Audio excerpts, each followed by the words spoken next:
Allô, bonjour mes élèves. J'espère que tout va bien aujourd'hui. Je vous rejoins de Irlande. Ceci, c'est ma dernière journée de vacances. En fait, c'était un bel 4 jours. C'est le temps de revenir au Canada. Présentement, il est si pour vous autres, ça serait 10h55 environ. Pour nous autres, ça serait 2h55. Ça, c'est presque 3 heures ici. Il y a une différence de 4 heures. Euh, mais enfin, je peux regagner ces 4 heures quand je retourne chez nous. So, anyway, le but pour aujourd'hui, c'est de regarder 4 points. Les 4 points sont, il ne faut pas écrire ces points ici, c'est juste écouter. La première point, c'est de réviser la raison d'étudier fake news. On va discuter ça très bientôt. On va discuter le plan pour de vraiment finir, compléter, terminer ce chapitre. On va discuter le plan pour demain, un test de livre ouvert, et je vais discuter ça plus. On n'inquiète pas trop, commence pas avoir de l'anxiété ou se paniquer. Puis on va parler des 5 C de consommation critique. So, la première, les raisons d'utiliser fake news. On a déjà discuté ensemble le but de fake news. Le but de fake news, c'est de gagner l'argent, de repasser l'information incorrecte. Comme l'exemple de Boris, on a vu que des gens peuvent amasser des milliers de dollars en créant de fausses nouvelles. Ça, c'est un business d'une façon ou d'une autre que son base est l'argent. Sur la raison d'être, c'est de l'argent. Mais aussi, il y a aussi des autres façons, des autres raisons de créer des fausses nouvelles. La première peut être de promouvoir ou de promoter votre point de vue. Peut-être c'est de confuser les médias ou les gens, ou possiblement, comme en cas de satire, c'est de juste poke fun, c'est un petit peu de juste faire rire les gens. Des fois, c'est pas fait pour être pris au sérieux, mais en fait, c'est fausse. Mais c'est pour faire rire, comme l'article qu'on a vu, Kids think of Murder All Day. Ça, c'est vraiment. C'est comme, OK, non, mais quand vous le lisez, c'est pour vous faire rire. Mais, anyway, ça, c'est notre point de vue, notre point de départ, c'est que fake news, raison d'être, l'argent. Raison d'être, deux, peut-être, c'est de tromper les gens, de promoter votre point de vue, ou troisième, de faire rire les gens juste pour faire un peu le sacré. Puis, discuter le point pour terminer ce chapitre, le plan, pardon. So, aujourd'hui, on va terminer avec un projet final, puis demain, nous allons compléter ça ensemble, puis je vais vous donner votre test. Votre test, c'est un livre ouvert. C'est mon troisième point. C'est un livre ouvert. Je ne veux pas que vous paniquez parce que c'est pas un test qu'il faut mémoriser des points ou de fournir des définitions. Si vous êtes inclus dans les discussions en classe, vous avez pris des notes, vous êtes là pour les explications, les vidéos, vous serez prête. La thèse va inclure des questions qui vous demandent de me donner votre opinion, d'analyser une situation, de choisir un point de vue, puis me donner ton explication, ton pourquoi. So, en fait, c'est un test que si vous étiez là, vous serez prêt. C'est pas un test qu'il faut étudier pour. C'est ça. Il ne faut pas paniquer. Si vous manquez des notes, ce serait une bonne idée de regarder tes pairs, puis demander, OK, j'en manque ça, est-ce que je peux avoir ces notes? Parce que si une question vous demande d'expliquer un concept et de donner l'exemple, si vous ne savez pas c'est quoi le concept parce que vous n'étiez pas là, à ce point-là, vous ne serez pas capable de répondre à cette question. Ça, faites attention que vous avez tous les notes de cours, toutes les notes de cours. So, plan pour demain, testez vous-même. Ça va nous prendre toute la période. So, dépendant de mon avion, il y a un délai présentement de 12 heures. Ça va me placer à Charlottetown comme à 10 heures le matin, mardi, votre temps. 10 heures le temps de Charlottetown. Je ne sais pas si je vais être là avec vous autres. Je peux vous rejoindre demain. Sinon, je vais envoyer le test via courriel à l'enseignant, le suppléant, puis vous allez le compléter vous-même.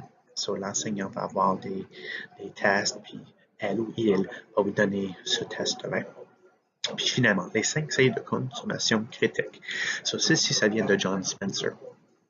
John Spencer, il était pour des années un enseignant de secondaire et puis présentement, il travaille à le niveau universitaire. So, son but, c'est de fournir l'information aux jeunes et aux adultes pour nous aider à vraiment déterminer fausse de vrai. Puis il donne vraiment un checklist de comment faire cela. So, on va utiliser ce checklist pour nous aider à faire notre travail final pour le chapitre. OK, so on est ici. Ceci ça vient directement du website de John Spencer, puis il a vraiment placé en 3 places les sociales, qui veut dire notre vie sociale, nos interactions avec les réalités, les autres gens, puis à l'autre côté, un outil, puis le mettre ensemble. So, ça, c'est le cas qu'on se trouve. Social media, les médias sociaux, est utilisé comme un outil de nous connecter à la vie sociale. Notre vie sociale sont nos amis, nos parents. On peut rejoindre des personnes via Instagram, on peut envoyer des vidéos. Je sais que peut-être possiblement vous n'êtes pas la génération de Vine, mais Vine était utilisé beaucoup. Mais ça vient vraiment passer. Puis Snapchat, oh my, il y a Facebook, comme on a mentionné, il y a Twitter, il y a Tumblr, il y a toutes sortes de médias sociaux. Puis il y a Pinterest, si vous utilisez Pinterest, aussi c'est un média social. So, anyway, il y a toutes sortes, on les utilise à chaque journée. Sur le point, c'est que c'est un outil et malheureusement, on est tous des journalistes. Je ne peux pas imaginer un élève dans cette classe qui n'est pas connecté à au moins un média social ou d'une façon ou d'une autre. Peut-être leurs parents ont une, peut-être eux-mêmes ont une, peut-être vous avez plusieurs, mais moi aussi, moi j'ai plusieurs aussi.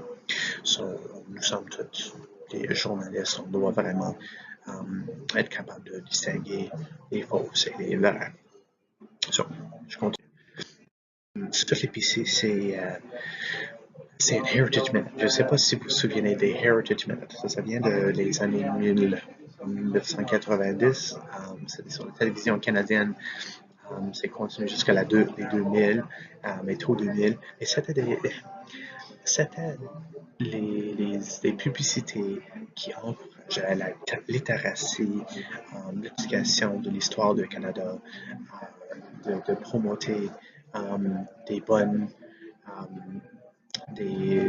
habitudes de critique vers la média puis tout ça. Puis Concerned Children's Advertisers, c'était vraiment une autre compagnie, une autre organisation qui faisait la même chose dans les États-Unis. So, ceci, c'est The House Hippo.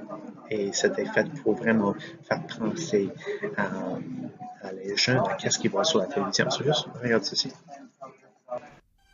It's nighttime in a kitchen just like yours. All is quiet. Or is it? The North American house hippo is found throughout Canada and the eastern United States. House hippos are very timid creatures and are rarely seen, but they would defend their territory if provoked. They come out at night to search for food, water, and materials for their nests. The favorite foods of the house hippo are chips, raisins, and the crumbs from peanut butter on toast. They build their nests in bedroom closets, using lost mittens, dryer lint, and bits of string. The nests have to be very soft and warm. House hippos sleep about 16 hours a day. That looked really real, but you knew it couldn't be true, didn't you? That's why it's good to think about what you're watching on TV and ask questions, kind of like you just did. A message from Concerned Children's Advertisers. Et voilà. So, Concerned Children's Advertisers nous présente quelque chose comme la House Hippo. Et tous les enfants de mon âge voulaient vraiment que la House Hippo soit vraie. Parce que lui est tellement mignon. Imaginez d'avoir ton propre hippo chez vous. Anyway, so, le but c'était de questionner tout ce que vous avez dit dans le média. C'est moi. It's nighttime. Voilà. So, les 5 C de la consommation critique. C'est une bonne chose que vous avez cette page devant vous parce que ça va vous sauver un petit peu de temps en termes d'écrire des notes, mais je vous suggère de faire des flèches puis ajouter des points.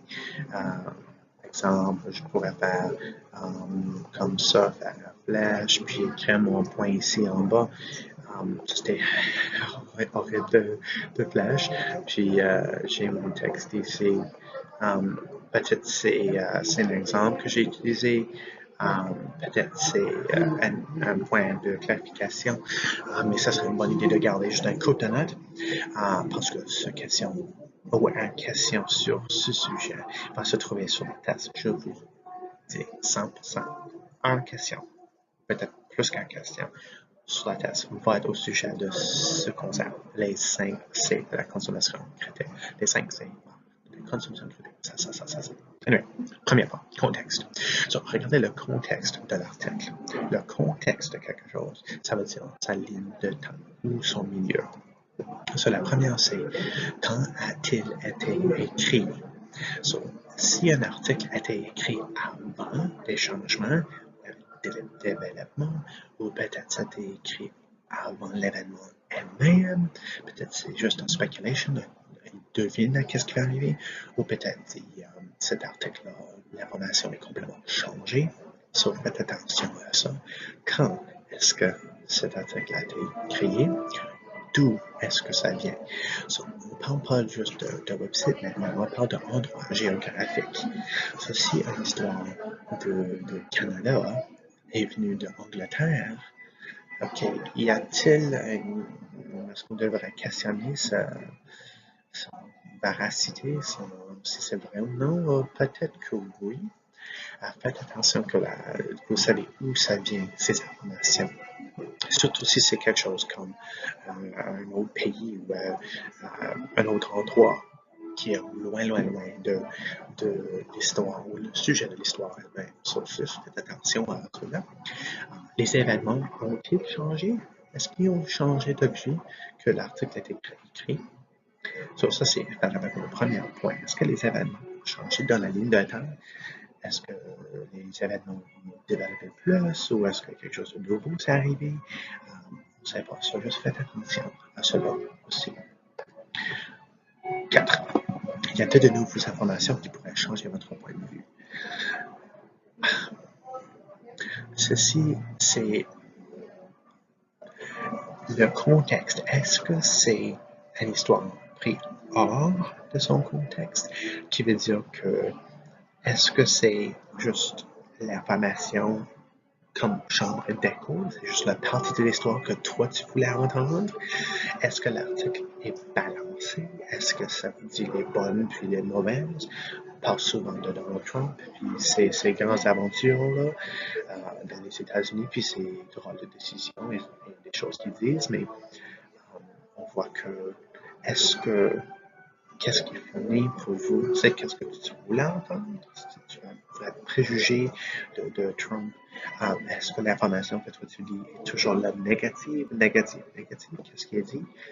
Ou est-ce que si tu veux l'opposer, tu adores Trump, tu es un Trump supporter, comme whatever? Est-ce que l'information que vous lisez, est-ce que l'article que vous lisez, est-ce que lui présente les deux côtés? Est-ce que ça présente le bon puis le mauvais? Est-ce qu'il y a de l'information qui peut changer votre point de vue? So, voilà, contexte. Prends juste une minute ici. Ceci, c'est John Spencer. So, on a parlé un peu de John Spencer. Voilà, c'est juste son survol de ces 5 points. On va le regarder puis on va discuter des 4 qui suivent.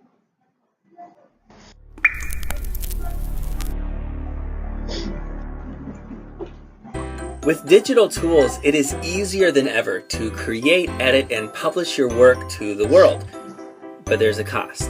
It's also easier than ever to spread misinformation, and fake news has become a real issue in recent times. We see this with students. According to a Stanford study, only 25% of high school students were able to identify an accurate news story compared to a fake one.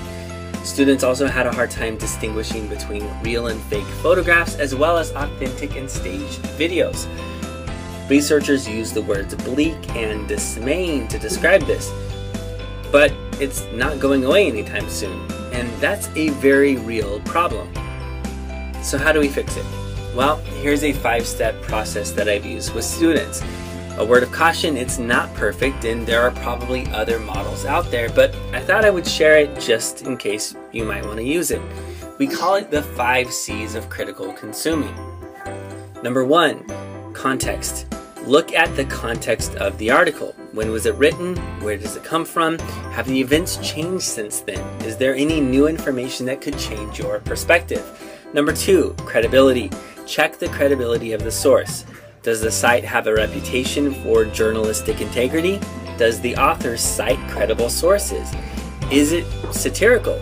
Is it on the list of fake news sites? Is it actually an advertisement posing as a real news story? Number 3, construction. Analyze the construction of the article. What is the bias? Are there any loaded words, any omissions, any propaganda techniques? Can you distinguish between the facts and the opinions? Or is it merely a bunch of speculation? Number 4, corroboration.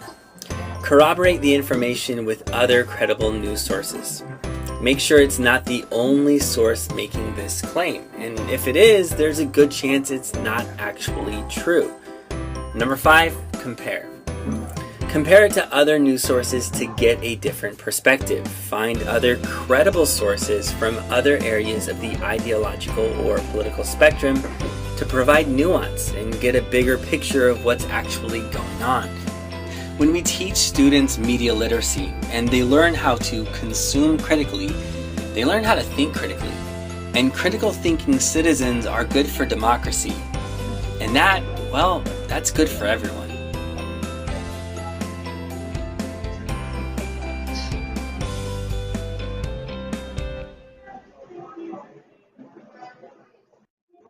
Alright, so, intéressant.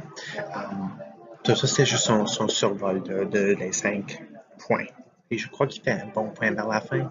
Des gens qui pensent critique, des gens qui analysent, des gens qui sont des consommateurs critiques. C'est bon pour la démocratie, puis c'est bon pour tout le monde. C'est bon pour tout le monde. Ce sont le deuxième point, la crédibilité. So, vérifier la crédibilité de la source. Je m'excuse, je dois aller vite avec ces points parce que j'ai seulement une couple de minutes avant que je dois vous donner du temps à travailler. Mais la première point, c'est est-ce que le site a-t-il une bonne réputation? Comme Sam, ça dit, je crois que c'était Sam, le .com.co, le fait que c'est en guise d'un site qui a une bonne réputation avec une autre ajoutation à la fin pour vous tromper un petit peu.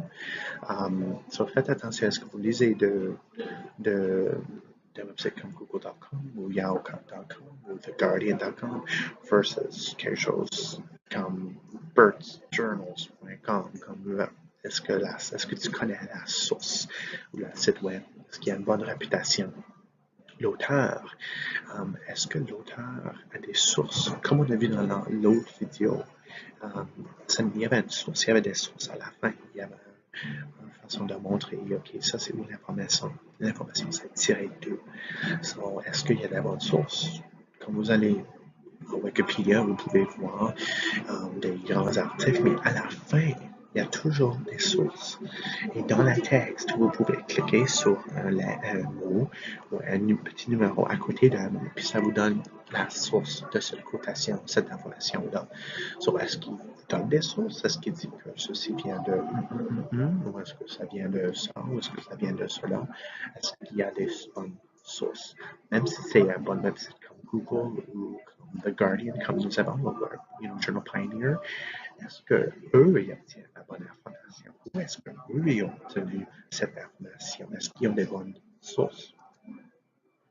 Est-ce que l'article est satirique?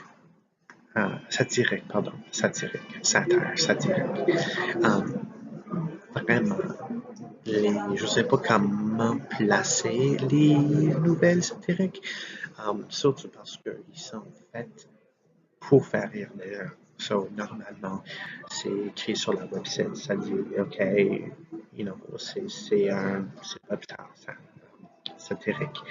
Ou peut-être il y a une de rôle de About Me page sur ce website-là. C'est vraiment fait pour faire rire des gens. Si vous faites un petit peu plus d'exploration, vous pouvez voir que, OK, c'est fait pour faire rire, c'est une blague, c'est pas vraiment fait pour tromper des gens, c'est pour faire rire. Ça, c'est la différence. Est-ce que c'est à faire pour faire rire les gens? Est-ce que cela, c'est sur une liste de fausses nouvelles? Une liste de sites de fausses nouvelles, yeah. Parce qu'il y a des listes créées de websites qui sont trompeuses, ou ils sont complètement fausses, ou ils sont satiriques, ou ils sont bonnes. So, vous pouviez juste aller voir. Si vous ne savez pas, est-ce que Bird's Journal est une bonne source et a une bonne réputation? Faites sur Bird's Journal, parce que Bird's Journal est une fausse source. Et il y a des listes faites. Ça, il y a de la recherche faite déjà pour vous autres qui peut sauver un peu de temps pour la recherche. Construction de presque fini. OK. Construction. Analyser la construction de l'article. La construction, c'est un petit peu plus complexe, mais on va voir. Y a-t-il un bias? Un bias, c'est quand un point de vue est beaucoup plus présenté que l'autre. Je vais utiliser l'exemple de possiblement des cellulaires dans l'école. Voyons. So, s'il y a un article écrit qui dit que les gens ne devraient jamais avoir les cellulaires à l'école, de quelle source en premier vient cela? Si ça vient de la part des élèves, si c'était un élève qui l'a écrit, est-ce qu'il y a un bias? Est-ce qu'il y a une opinion ou un point de vue qui est fortement présenté? Oui, parce que les élèves vont dire oui, on devrait avoir la permission. Oui, parce qu'eux, ils veulent l'utiliser.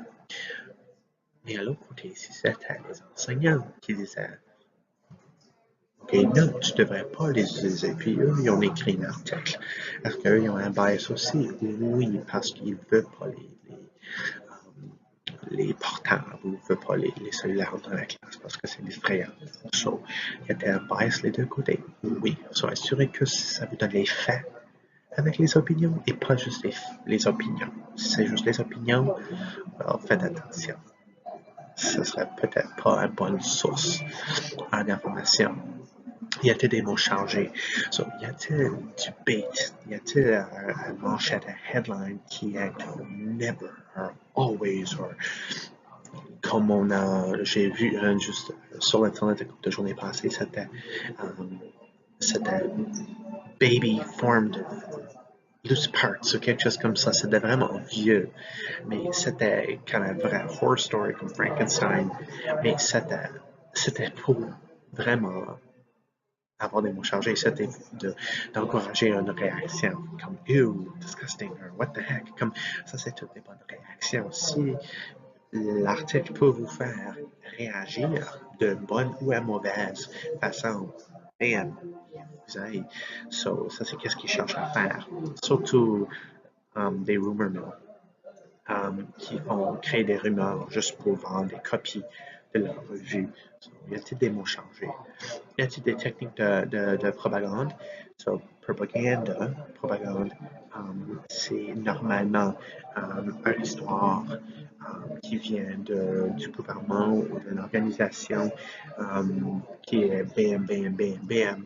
Un exemple pourrait être en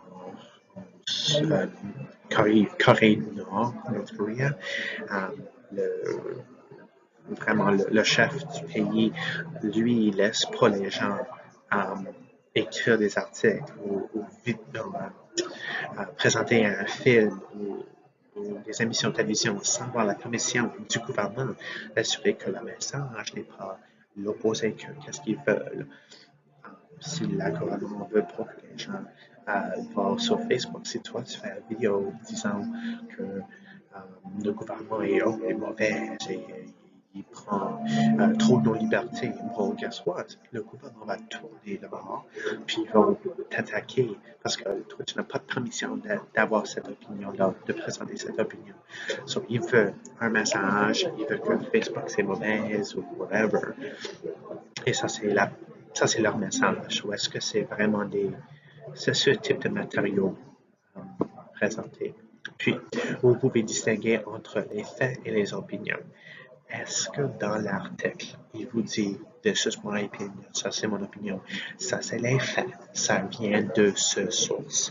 Est-ce qu'ils sont clairs de qu'est-ce qui est opinion et qu'est-ce qui est fait? Ou est-ce qu'il fait mélanger les deux? Et où est-ce que c'est du spéculation? Spéculation, c'est de vraiment regarder dans le futur puis essayer de deviner qu'est-ce qui va arriver. Soit est-ce qu'ils ont écrit un article disant que Donald Trump va être impeached, qui veut dire qu'il va perdre sa position comme président des États-Unis, juste en espérant que ça arrive de vraiment deviner en disant que on veut que cet événement arrive, si on va l'écrire. Spéculation, c'est quand vous regardez dans la future puis vous dites oh, on espère que cela arrive ou on pense que cela va arriver ou c'est des rumeurs.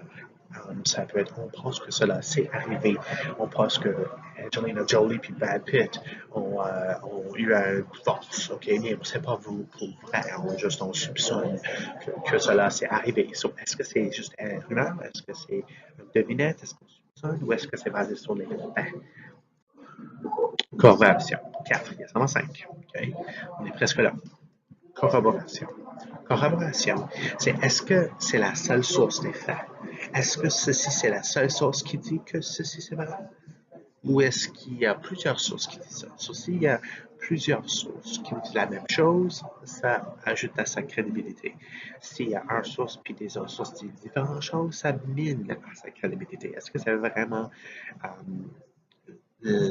la vérité, s'il y a seulement un source qui dit oui, puis d'autres dit non. So, c'est une bonne idée de regarder des autres websites pour voir est-ce que lui dit la même chose, est-ce que lui dit la même chose, est-ce que lui dit quelque chose d'autre. S'il dit tout la même histoire, ok, peut-être on s'approche à la vérité. Puis 5.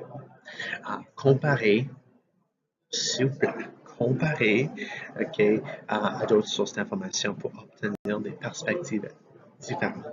So, si un website vous donne les négatifs, peut-être ça pourrait être biased, mais il va voir un autre qui est le positif. Puis maintenant, ensemble, d'essayer de déterminer c'est quoi la réalité, surtout dans les politiques. Parce que quand on parle de politique, on parle des différents partis, on parle des différents chefs du parti, des membres de l'Assemblée législative, on parle des MP, on parle de la Première ministre, on parle des présidents. C'est toujours un jeu qui joue d'essayer d'avoir les votes. Faites attention que la bias n'est pas trop et que vous voyez l'ensemble de l'histoire. So, je vais vous laisser là. Malheureusement, je dois aller me préparer pour partir. Mais si je pourrais être avec vous autres maintenant, ça serait super. Mais j'espère que mon technologie fonctionne et ce vidéo peut vous rejoindre ce matin. Donc, maintenant que vous avez vu les 5 C, c'est vous autres qui vont travailler vraiment individuellement pour les appliquer. So, écoutez très bien, je vais l'expliquer une fois et puis on peut commencer. So, à ce point-ci, vous avez reçu tous un laptop. Peut-être non, mais attendez jusqu'à la fin. Donc, vous allez recevoir un laptop ou un Chromebook. Vous allez recevoir une feuille qui a 5 différentes sections. Chaque section a le type de manchette, headlines. Chaque groupe a un ou plus d'articles qui sont fausses. Vous allez regarder sur l'Internet, Google ou d'autres sources, de trouver si l'article est faux ou non.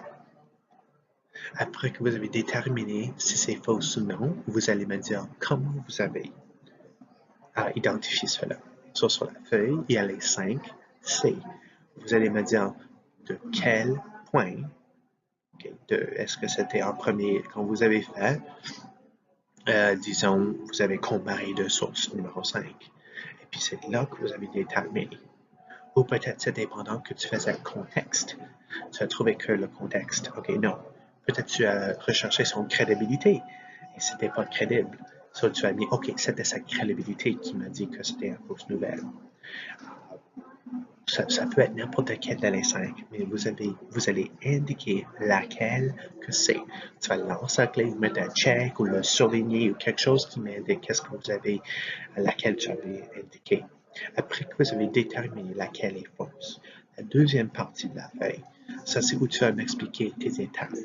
Ça, tu vas me dire, j'ai recherché ceci sur Google, puis j'ai regardé About Me page, puis je me suis allé sur Wikipédia pour trouver ça, je me suis allé sur Google pour trouver ça, j'ai cherché sur YouTube sur ça, j'ai comparé 2 articles, et voilà, j'ai décidé que celui-là était fausse. Je veux vraiment que vous preniez ceci au sérieux, parce que ceci, ça va être marqué comme un test. Ça, c'est pas juste un petit devoir, c'est un assez grand devoir. Ça va vous prendre du temps à le compléter. Ça va vous demander beaucoup. Alors, travaillez fort, mettre le plus d'efforts que vous pouviez. Je ne veux pas retourner et avoir des fiches moitié complétées ou des fiches avec une phrase ou 2 phrases. Ça devrait être une phrase complète. Ça devrait être un minimum, si vous décrivez votre processus et vos étapes, 4 à 5 phrases. Vraiment. So, si vous avez moins que 4, peut-être il y a quelque chose qui ne va pas là. Aussi, si vous arrivez, vous avez déterminé que c'était une fausse nouvelle, la première, la deuxième, la troisième, je ne sais pas, c'est possible qu'il y ait un deuxième dans la même groupe. Ça ne dit pas, oh, j'ai trouvé la fausse, et puis d'arrêter là. Non, ça peut être un de plusieurs fausses. So, faites attention à cela, d'assurer que vous avez tout vu. Madame ou monsieur qui est avec vous aujourd'hui va vous passer aussi la carte de preuve. Ça, c'est ce qu'on vient de parler d'eux. Vous allez inclure un carte de preuve par article que vous avez trouvé fausse. So, un par article. Puis vous allez fournir aussi vos raisons et tout ça sur la carte. So, un par article. Puis vous allez le soumettre durant le cours demain. So, vous pouvez commencer maintenant. Demain, si possible, je vais vous rejoindre. On va le compléter et puis nous allons faire notre test. Anyway, j'espère que tout va bien. Je vais vous voir bientôt. Bye.